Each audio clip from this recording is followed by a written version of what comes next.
Well, ahead of the 2023 presidential election, prominent politicians have either directly or indirectly indicated interest to seek their party's ticket to run for the presidency. While there are agitations for power shift to the south, no political party, including the ruling All Progressives Congress and the main opposition People's Democratic Party, has zoned the plum job to any section of the country, thereby throwing the race open to all sections.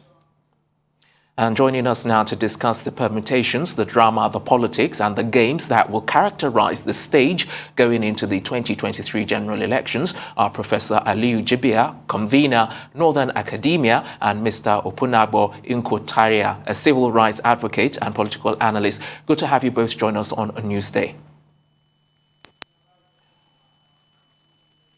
All right, so let me start with you, Mr. Opunabo. Let me quickly start with your observations for the moment with regards to the 2023 elections coming up next year. What are your observations so far?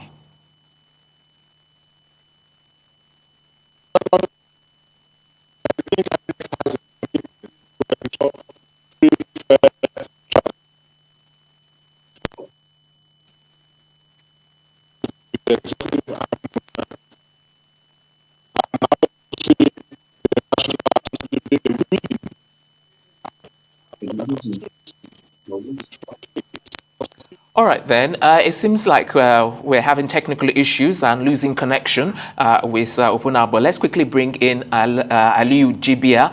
Good to have you on the program once again. Let's start with your observations so far with regards to the 2023 presidency, the presidential race. Well, Bismillah ar-Rahman ar-Rahim. I think one would say that here all things are on deck, and perhaps we may say even the electoral commission is doing all in its effort to ensure that things are going well. All right, Professor Jibiya, thank you for joining the program. Of the crop of contenders who have thrown their hats in for the 2023 presidential race, we know most of them are Southerners. There is quite a clamor from the northern section for a North Central president in particular. I'm just wondering what your own opinions are about zoning, whether it should be based on ethnicity or credibility. Well, nobody will talk about ethnicity actually, because it is a wrong way to start.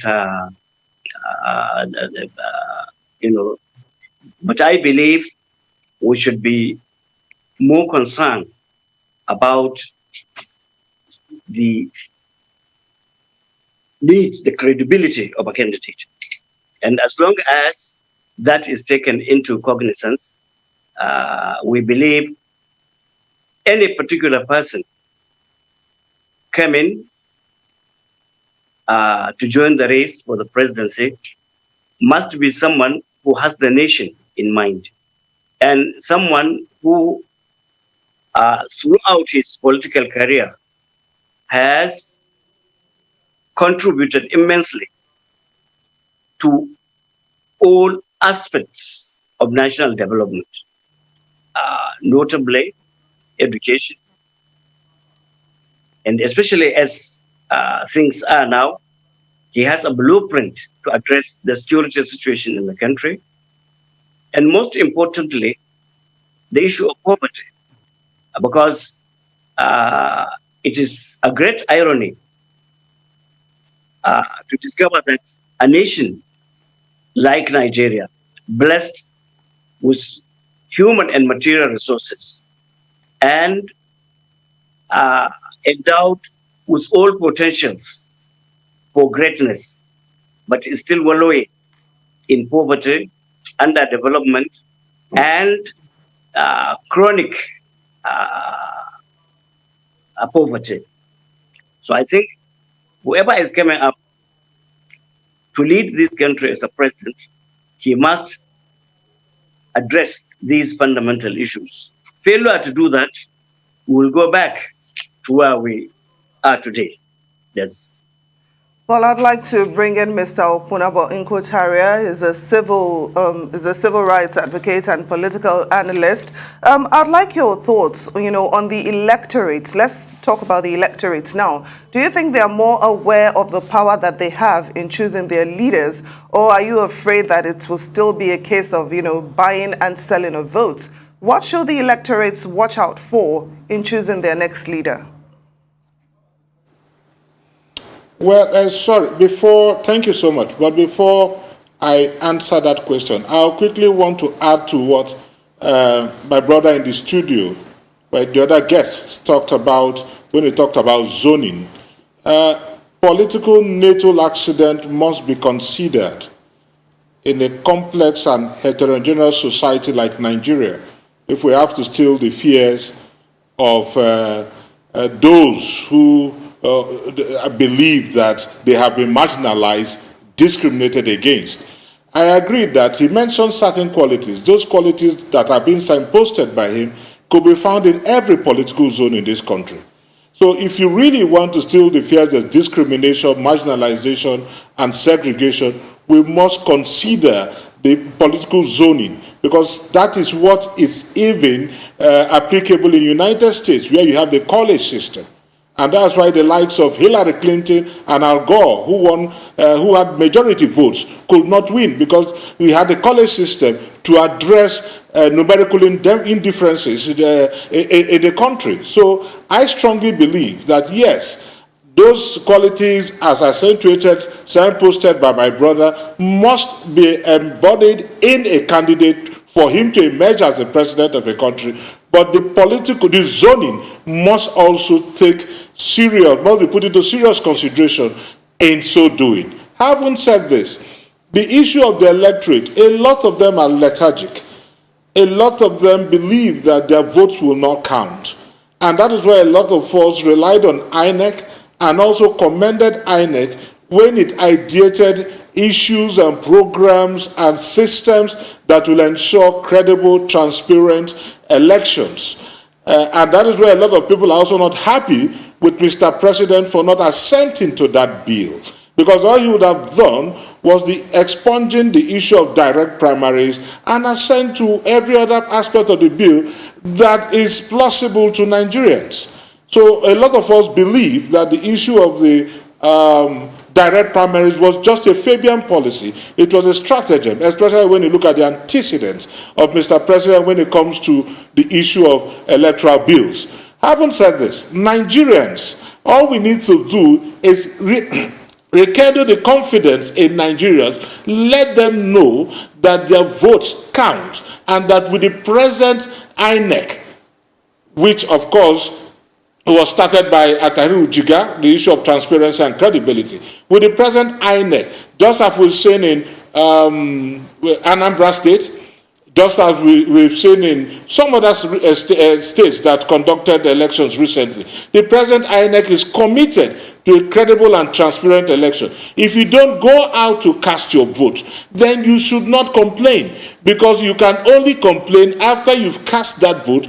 And I can assure you that right now with INEC, the INEC we have, your votes will count. And that is why we are calling on Mr. President and also the National Assembly to expedite action on the issue of the electoral bill to ensure that Mr. President assents to it and it becomes law. Because that is one way you can rekindle the trust and confidence in Nigerians that their votes will count. We go on a quick break. When we return, I will carry on this conversation with both of you gentlemen. We still have Opunabo Inko Tariah, who is a civil rights advocate, and Aliyu Jibiya, who is a convener for Northern Academia. We'll have a conversation and continue the conversation right after this break with these gentlemen. Stay with us.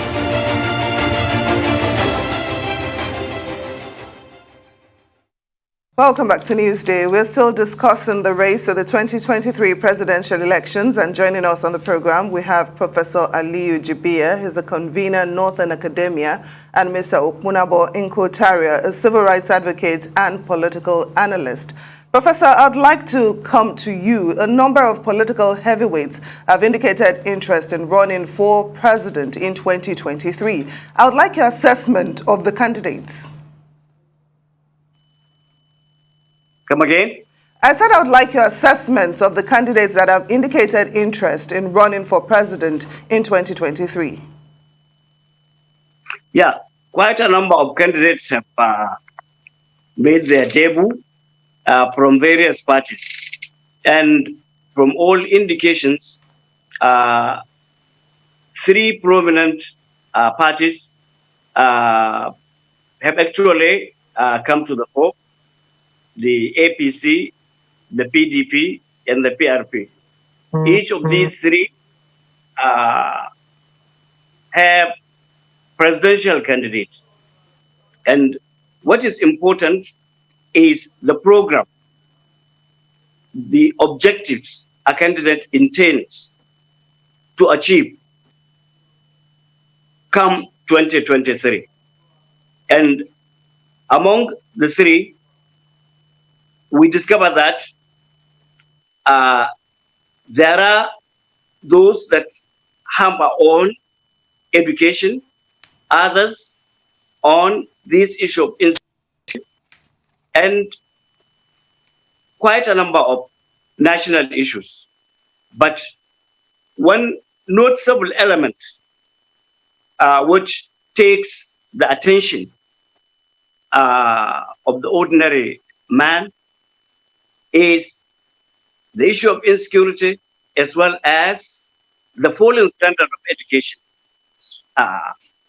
And as long as insecurity is tackled and education is given priority, you discover that as also the economy especially. Yes. These three elements are important actually. And this could be seen, especially in the laudable program I read through, presented by Rochas Okorocha. And in this regard, especially if you look at its antecedents, setting up of schools, especially for the less privileged in many parts of the country. Again, if we look at his profile, someone who could say not only northern born, but even by his kinsmen, considered to be someone who is Bang Ariwa, as they call him. And I think the kind of investment he made in education across the country, I believe this is a laudable objective. Yes. Inko Tariah, same question to you. Seeing as we are at a time when the country is quite fractured, of all the candidates that have thrown their hat in for the presidential elections, which of those do you think is actually fitting the bill?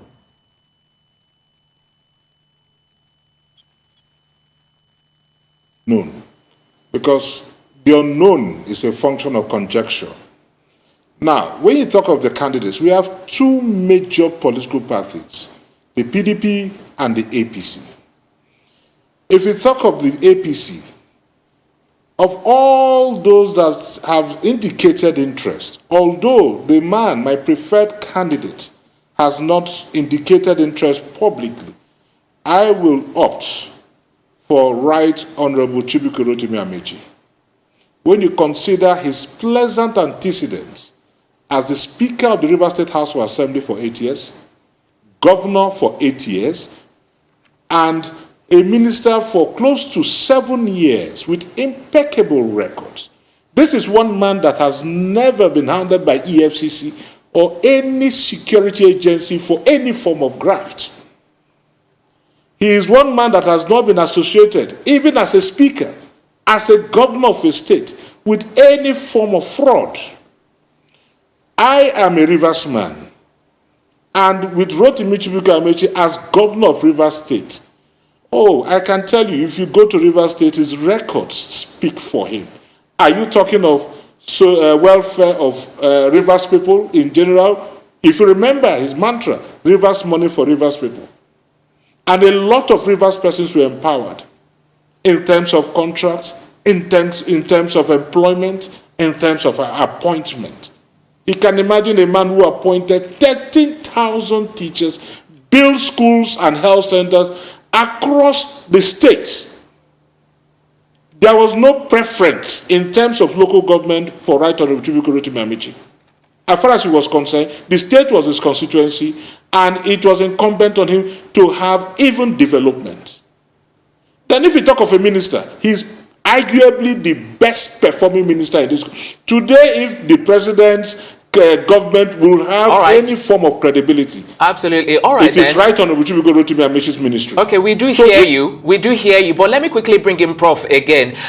Prof, both of you have actually made your selections in terms of who you actually think will be suitable and well qualified. And it seems like, you know, from what we can deduce, it's like a zoning to the south. So what happens then to the other geographical locations, especially like the north central zone?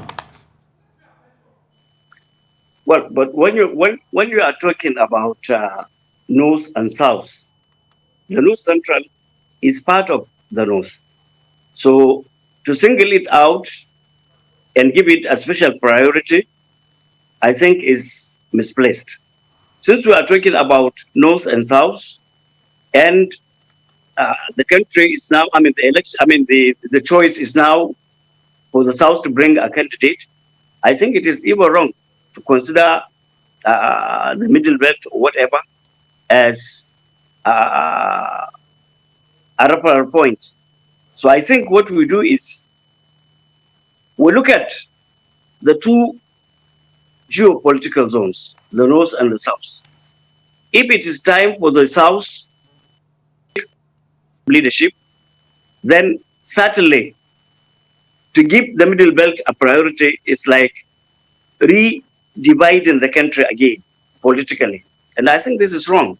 So I think the issue of the middle belt clamoring for leadership is not only wrong but also misplaced. Well, I'd like to bring in Opunabo into the discussion. I'd like to have your thoughts on the electoral amendment bill that was rejected by the president. I'd like to know what you think about the issue of direct primaries. Well, I am averse to direct primaries because that is akin to circumscribing the rights of not just the parties, the Nigerians as a whole, because it's like foisting a system on a people. Willy-nilly, you are going to accept it. So I'm averse to it. Political parties should have the choice of having, of deciding which mode of primaries, either direct, indirect, or consensus. And as individuals, as Nigerians, it is also up to us to decide based on the mode of primaries of a political party to affiliate, to join that political party. So I don't think it is proper, to me it is incongruous for the National Assembly to decide, foist on Nigerians, direct primaries. In other words, you are robbing off of our rights, and it negates the very essence of democracy. It's against democratic principle. So I am averse to the issue of direct primaries. That, however, is not a grounds for Mr. President to decline assent. That issue, to me, was just a Fabian policy. It was a stratagem. Because all he would have done, like what he did with the PIB, was just expunge that and assent to the other aspects of the electoral bill that were acceptable to Nigerians and even acceptable to him as Mr. President. So I don't think that was enough reason. It wasn't justifiable. Nevertheless, in synopsis, I am averse to direct primaries as the only mode of election within the parties. Professor Jibiya, same question to you on the electoral bill and specifically the issue of direct primaries. What are your thoughts?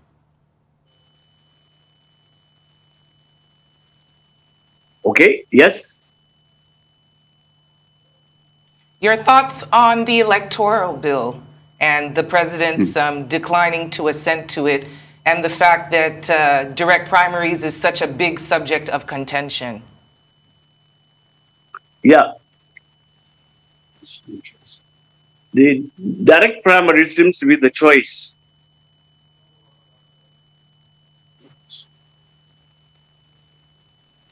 And perhaps, I think, it may bring some sanity in the electoral process of Nigeria. Rigging and elements of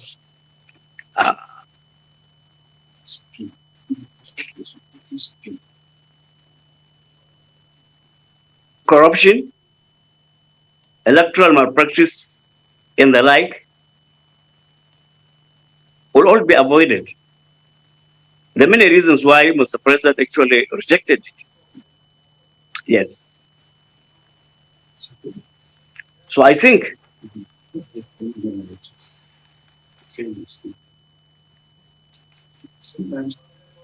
All right, Professor Jibiya and Opunabo Inko Tariah, thank you so much for joining the discussion on the program this afternoon.